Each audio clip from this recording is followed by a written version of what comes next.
तो आज हम पढ़ेंगे चैप्टर द लिविंग वर्ल्ड। इस वीडियो में हम इस चैप्टर को डिटेल में समझेंगे और एनसीईआरटी के इम्पोर्टेंट पॉइंट्स को कवर करेंगे। तो सबसे पहले व्हाट इज़ लिविंग। लिविंग में कुछ हमारे पास इम्पोर्टेंट पॉइंट्स है जिनको हम शॉर्ट में कवर करेंगे, जैसे growth, reproduction, metabolism, cellular structure, consciousness and response to stimuli. तो सबसे पहले एक जो हमारा क्लासिफिकेशन होता है कि ये जो दो फीचर्स हैं, growth and reproduction, they are not defining features, और ये सारे हमारे डिफाइनिंग फीचर्स होते हैं। ऐसा क्यों है? सबसे पहले हम ग्रोथ को लेते हैं। तो ग्रोथ जो है हमारा लिविंग बीइंग्स में भी होता है और नॉन लिविंग बीइंग्स में भी होता है। तो नॉन लिविंग बीइंग्स में कैसे होता है, जैसे एनसीईआरटी में एग्जांपल दिया है, सैंड ड्यून्स का एग्जांपल लेते हैं। तो जो सैंड उड़ के आती है वो उसके ऊपर डिपॉजिट होती है, तो ये ड्यून बढ़ता जाता है बढ़ता जाता है। तो जो ग्रोथ फ्रॉम आउटसाइड होता है इसको हम बोलते हैं एक्रीशन। बट जो लिविंग बीइंग्स होते हैं उनमें ग्रोथ फ्रॉम इनसाइड होता है, उसको हम कहते हैं इंटरसेप्शन। तो ग्रोथ हमारा लिविंग में भी है, नॉन लिविंग में भी है, तो हम इसको डिफाइनिंग फीचर नहीं मान सकते। नेक्स्ट है रिप्रोडक्शन। रिप्रोडक्शन डिफाइनिंग फीचर इसलिए नहीं है क्योंकि कुछ लिविंग बीइंग्स ऐसे हैं जो रिप्रोड्यूस नहीं करते हैं, जैसे स्टेराइल हनी बीज होती हैं जिनको हम वर्कर बीज कहते हैं, और भी ऐसे बहुत ऑर्गेनिजम्स हैं जैसे इनी, म्यूल एटसेट्रा, ये रिप्रोड्यूस नहीं करते हैं। तो इस वजह से ग्रोथ एंड रिप्रोडक्शन को हमने डिफाइनिंग फीचर नहीं माना है। उसके बाद metabolism. Metabolism non living being में मेटाबॉलिज्म प्रेजेंट नहीं होता है, ना सेलुलर स्ट्रक्चर होता है, ना कॉन्शियसनेस होती है, ना ही response to stimuli. Consciousness means awareness of surroundings, और रिस्पॉन्स टू स्टिमुलाई का मतलब है कि जो एनवायरमेंटल जो स्टिमुलस होते हैं जैसे हीट कोल्ड, उनके खिलाफ रिस्पॉन्स करना बॉडी का। तो ये हो गया हमारा defining and not defining features living beings के। तो ये बहुत इंपॉर्टेंट पॉइंट है एनसीईआरटी का, इसको आपको याद करना है। तो कुछ नेक्स्ट पॉइंट्स हैं इंपॉर्टेंट, जैसे सेल्फ कॉन्शियसनेस, ये सिर्फ ह्यूमंस में होता है।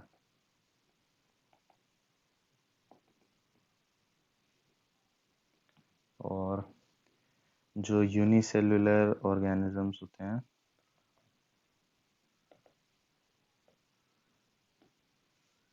में growth and reproduction are inclusive. Inclusive का मतलब है जैसे कोई बैक्टीरियल सेल है, ये दो में डिवाइड किया, तो इस बैक्टीरियल सेल के लिए ये ग्रोथ भी है एक तरह से और रिप्रोडक्शन भी है। तो इनको हम कपल कर सकते हैं जो यूनिसेलुलर ऑर्गेनिजम्स होते हैं, बट मल्टीसेलुलर ऑर्गेनिजम्स में ग्रोथ अलग है और रिप्रोडक्शन अलग है। तो ये कुछ एनसीईआरटी के इम्पोर्टेंट पॉइंट्स हैं। देन नेक्स्ट है कुछ नेम्स याद करने हैं, जैसे father of botany Theophrastus, father of zoology Aristotle, and medicine Hippocrates. तो ये हो गए कुछ हमारे इम्पोर्टेंट पॉइंट्स। तो नेक्स्ट अब हम देखेंगे कुछ साइंटिस्ट्स के नाम हैं। तो पहले जो एंशिएंट टाइम्स में सिस्टमैटिक्स फॉलो होती थी उसको हम कहते थे क्लासिकल सिस्टमैटिक्स, इसमें जो हमारे पुराने साइंटिस्ट हैं जैसे Aristotle, Linnaeus and Pliny the Elder,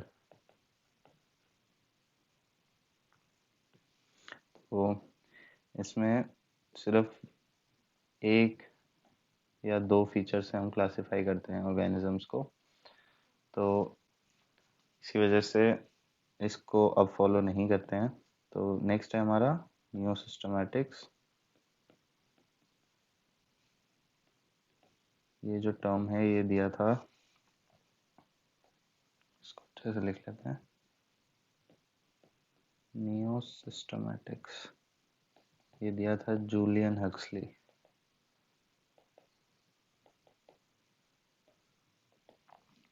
इसमें हम बहुत सारे कैरेक्टर्स, स्पेसिमेंस को हम यूज़ करते हैं क्लासिफिकेशन के लिए, तो ये मोर एविडेंट है, मोर फॉलो होता है।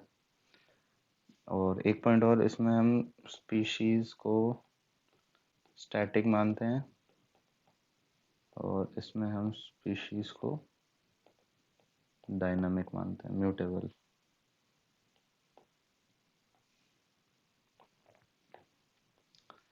उसके बाद जो हमारा नेक्स्ट टर्म आता है टैक्सोनॉमी। टैक्सोनॉमी जो टर्म है वो दिया था A.P.D.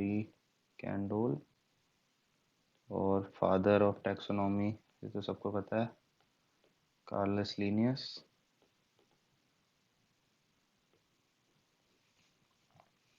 तो टैक्सोनॉमी होता क्या है, क्लासिफाई करना ऑर्गेनिजम्स को, जो हमारे पास 7 कैटेगरीज हैं, kingdom, phylum, class, order, family, genus, species, उनमें ऑर्गेनिजम्स को क्लासिफाई करना, उस स्टडी को हम टैक्सोनॉमी कहते हैं।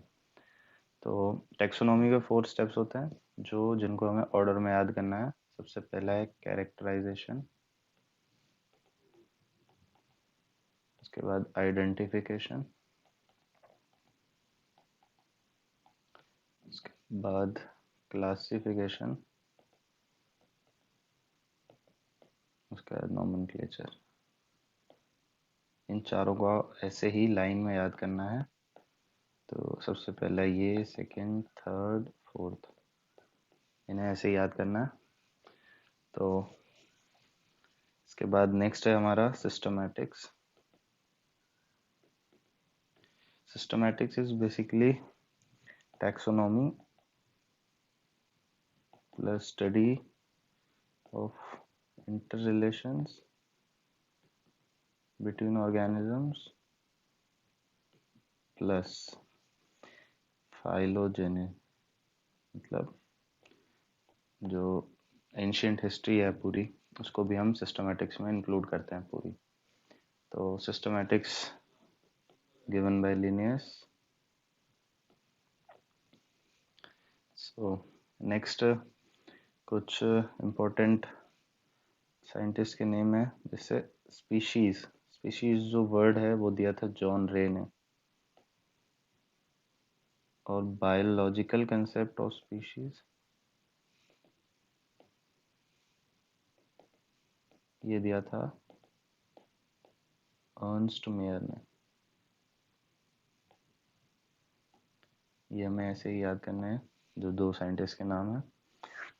उसके बाद आता है नोमेनक्लेचर। नोमेनक्लेचर के लिए हमारे पास डिफरेंट कोड्स हैं, जैसे ICBN, ICZN, ICVN, ICNCP और ICBACN।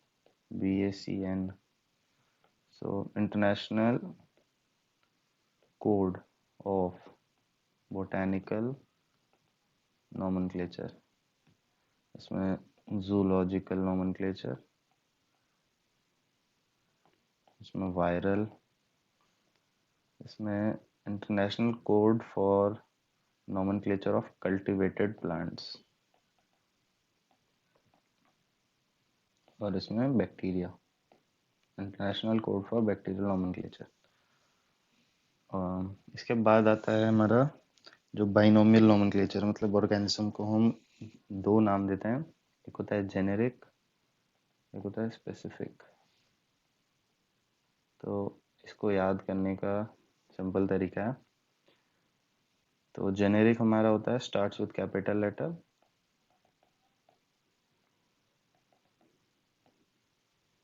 और ये हमारा स्मॉल लेटर से स्टार्ट होता है। ये जो बोथ हैं derived from Latin and written in italics. Italics जब हम प्रिंट करते हैं, पर जब हम हैंड रिटन लिखते हैं तो इनको हम सेपरेटली अंडरलाइन करते हैं।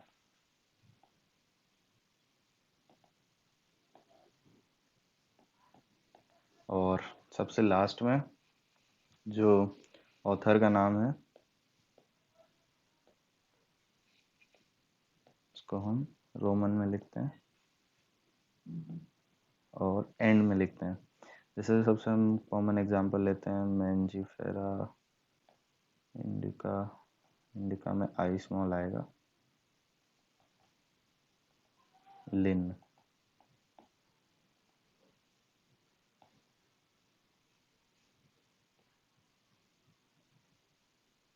तो इसको हमने अंडरलाइन कर दिया, और ये साइंटिस्ट का नाम एंड में इन रोमन, इन शॉर्ट। तो ये है प्रॉपर तरीका बाइनोमियल नोमेनक्लेचर का। इसके बाद नेक्स्ट हम देखते हैं, एक इम्पोर्टेंट पॉइंट है, in biological nomenclature law of priority is followed. मतलब जिस साइंटिस्ट ने फर्स्ट ये नेम दिया उसी का नाम यहाँ आएगा, जो इसने सेकंड दिया उसका नहीं आएगा। तो लॉ ऑफ प्रायोरिटी यानी first come first get service.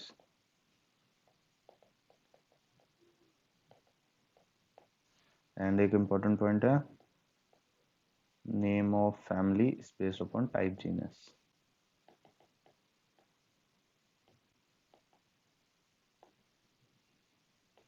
ये कुछ पॉइंट्स हैं, इनको हमें एज इट इज याद करना है, ये एमसीक्यू के फॉर्म में आते हैं। इसके बाद होमोनिम। होमोनिम का क्या मतलब होता है? Same name for two organisms. Tautonym, same specific and generic name.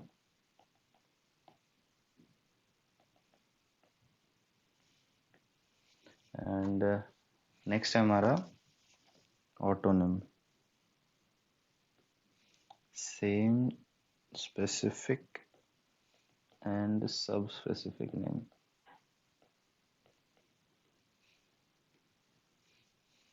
इसके बाद है सिनोनिम, एल्ब्यूको कैंडिडा, सिस्टोपस कैंडिडा। तो इसमें आप देख सकते हैं दो ऑर्गेनिजम्स के जो स्पेसिफिक नेम्स हैं वो सेम है, तो इसको हम कहते हैं सिनोनिम। होमोनिम में same name for two organisms, tautonym में specific and generic name same होगा, ऑटोनिम में स्पेसिफिक और सब स्पेसिफिक नेम सेम होगा, और सिनोनिम में किसी दो ऑर्गेनिजम्स के जो स्पेसिफिक नेम्स हैं वो सेम होंगे।